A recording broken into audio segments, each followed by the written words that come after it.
In the textile arts, plying is a process used to create a strong, balanced yarn. It is done by taking two or more strands of yarn that each have a twist to them and putting them together. The strands are twisted together, in the direction opposite that in which they were spun. When just the right amount of twist is added, this creates a balanced yarn, which is a yarn with no tendency to twist upon itself. Almost all store-bought yarns are balanced, plied yarns. A 2-ply is thus a yarn plied from 2 strands, a 6-ply is one from 6 strands, and so on. Most commercial yarns are more than a 2-ply. Embroidery floss is generally a 6-ply yarn, for example.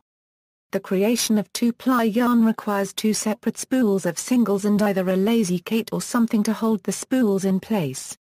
On a wheel, 2-ply is created by taking 2 spools of singles, placing them on a lazy kate, tying the ends together onto the spool attached to the wheel, and spinning the wheel in the opposite direction that the singles were spun in while also feeding it onto the spool on the wheel. On a drop spindle, 2-ply is created by placing the spools on a lazy kate, tying the ends together onto the drop spindle, holding equal lengths of singles together and dropping the spindle. The weight of the drop spindle combined with the twist in the singles, causes the drop spindle to turn in the opposite direction that the singles were twisted in until the 2 singles are plied together.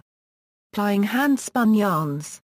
When hand spinning, there are 2 common ways to ply a balanced yarn, regular and Navajo.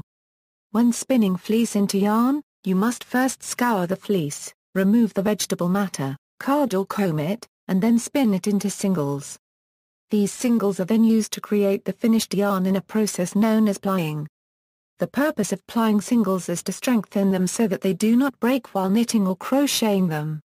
Most spinners ply from bobbins. This is easier than plying from balls because there is less chance for the yarn to become tangled and knotted if it is simply unwound from the bobbins.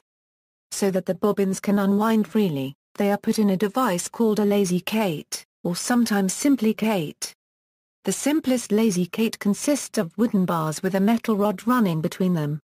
Most hold between 3 and 4 bobbins. The bobbin sits on the metal rod. Other lazy kates are built with devices that create an adjustable amount of tension, so that if the yarn is jerked, a whole bunch of yarn is not wound off, then wound up again in the opposite direction. Some spinning wheels come with a built-in lazy kate. Regular plying. Regular plying consists of taking 2 or more singles and twisting them together, the opposite way. This can be done on either a spinning wheel or a spindle. The most important thing to remember though is that the twist must go the opposite direction. If in spinning the single the wheel was spinning clockwise, in order to ply it the wheel must spin counterclockwise. This is because otherwise you are not balancing the twist, just twisting it more. The concept is similar to when a heavily twisted piece of yarn is folded, and it twists up on itself. It is most common for singles to be spun with a Z-twist, and then plied with an S-twist. Formula for S/Z twist: considering primary twist is S and secondary twist is Z, the relationship between S and Z twist is as follows: SZ equals 1, 0.8 in regular plying. This formula will make the final thread balanced. When plying, the singles are kept separate either with the fingers or with a tool. This tool can be anything from the top of the salt dispenser, and the singles threaded through the holes, or a specially carved piece of wood with holes in it. The singles are kept separate to ensure that they do not get tangled and so the tension can be controlled. Navajo plying. Navajo plying consists of making large loops, similar to crocheting. Only one single is necessary, and if the single is already dyed this technique allows it to be plied without ruining the color scheme. First make a loop about 8 inches long through the loop on the end on the leader. Start spinning all 3 strands together in the opposite direction and that they were spun in. When only 2 to 3 inches remain of the loop, pull a new loop of yarn through the loop, and continue spinning. The new loop should be around 7 inches long. Repeat this process until the yarn is all plied. This technique allows the spinner to try to match up thick and thin spots in the yarn, thus making for a smoother end product. Machined yarns. Machines that ply yarn use the regular method mentioned above. The main difference is that instead of humans, Gears control the intake, making sure that the strands all have the same tension and the same length. Other than that, the process for plying is exactly the same.